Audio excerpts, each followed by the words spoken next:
Hi friends, the jobs junction परिवार में आपका स्वागत है।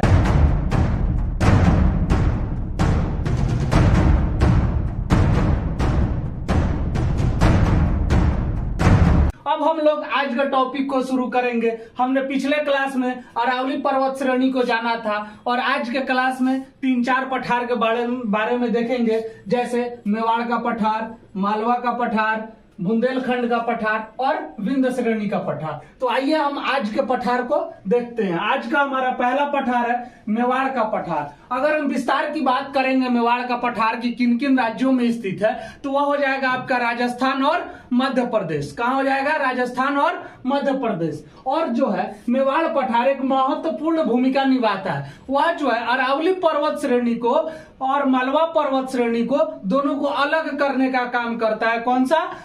मेवाड़ का पठार। जैसे अगर हम बात करते हैं, यह जो है आपका अरावली पर्वत श्रेणी हो गया और यह जो है मालवा पठार हो गया। अब बीच में का जो रहेगा, बीच में जो रहेगा वह हो जाएगा आपका मेवाड़ का पठार। कौन सा हो जाएगा? मेवाड़ का पठार। तो यह पठार अरावली पर्वत को और मालवा के पठार को अलग करता है। क्लियर है? उसके बाद अगर हम बात करते हैं मेवाड़ के पठार से, अगला जो हमारा महत्वपूर्ण पॉइंट है वह है कि अरावली पर्वत श्रेणी से एक नदी निकलती है। उस नदी का नाम है बनास नदी, जो कि मेवाड़ के पठार वाले क्षेत्र से भी होकर के गुजरती है। तो प्रश्न हमेशा बनता है कि भाई वह कौन सी नदी है जो मेवाड़ के पठार क्षेत्र से होकर गुजरती है, तो वह हो जाएगा आपका बनास नदी। कौन हो जाएगा? बनास नदी। तो मेवाड़ के पठार से रिलेटेड जितने महत्वपूर्ण पॉइंट थे उसको हमने देखा और इसके लिए जो है हमने एक ट्रिक बनाया है आपके लिए, मेवा राम। कौन सा? मेवा से जो हो जाएगा मेवाड़ और राम से हो जाएगा र से राजस्थान, एम से मध्य प्रदेश। यानी कि मेवाड़ का पठार जो है किन किन राज्यों में है, तो राजस्थान और मध्य प्रदेश में हो जाएगा। मेवा राम है ना, मेवाड़ का पठार राजस्थान मध्य प्रदेश। अगला जो हमारा पठार है वह है मालवा का पठार।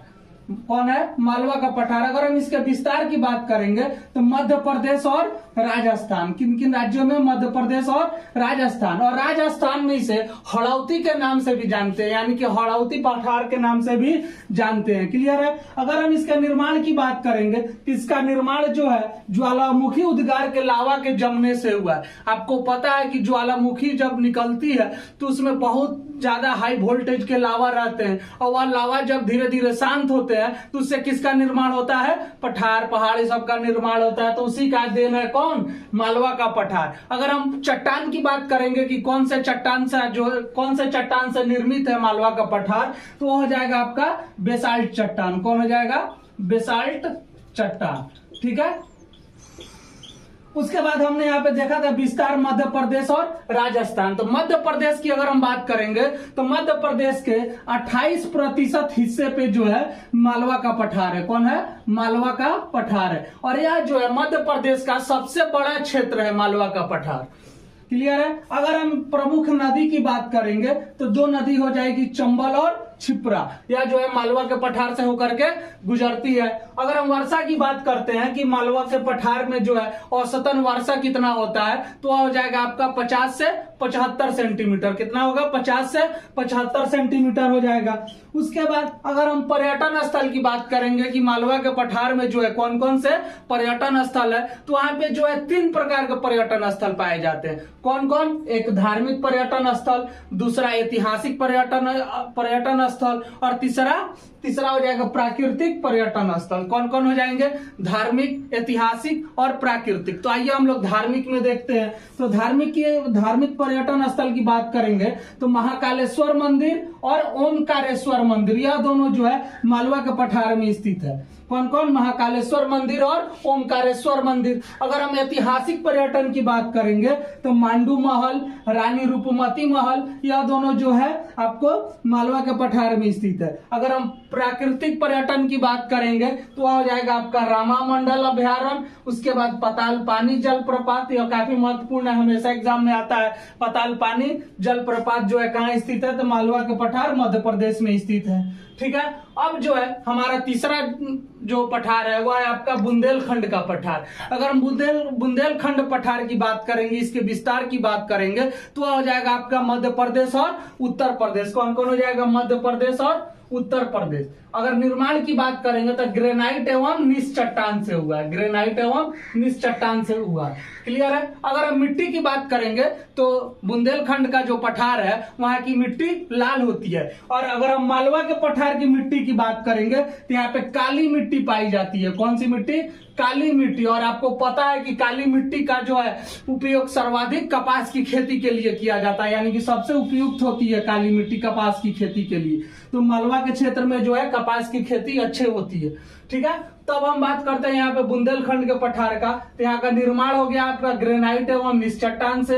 मिट्टी की बात करेंगे तो लाल मिट्टी। और यह जो बुंदेलखंड का पठार है यहाँ पे कृषि का अभाव है, मतलब यह सूखा क्षेत्र है। यहाँ पे कृषि उतनी ज्यादा नहीं होती है, एकदम ना के बराबर होती है। यह मोटे अनाज की कृषि थोड़ा ज्यादा होती है, जैसे बाजरा, ज्वार, मक्का, इन सब चीजों का जो है कृषि होता है। अब जो हमारा अगला पठार है वह है विंध्य श्रेणी।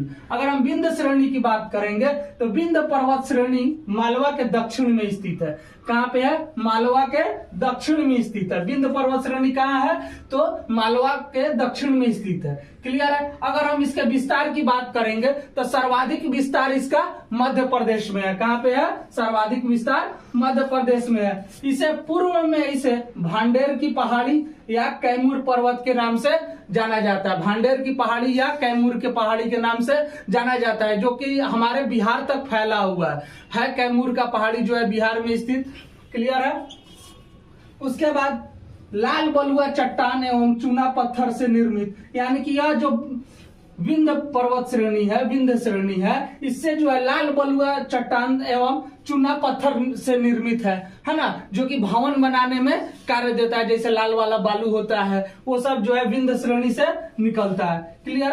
उसके इसके दक्षिण में नर्मदा घाटी है जो विंध्य श्रेणी को सतपुड़ा से अलग करती है। यानी कि विंध्य श्रेणी को और सतपुड़ा से अलग कौन करती है? विंध्य पर्वत श्रेणी और सतपुड़ा पर्वत श्रेणी, ये दोनों को अलग कौन करती है?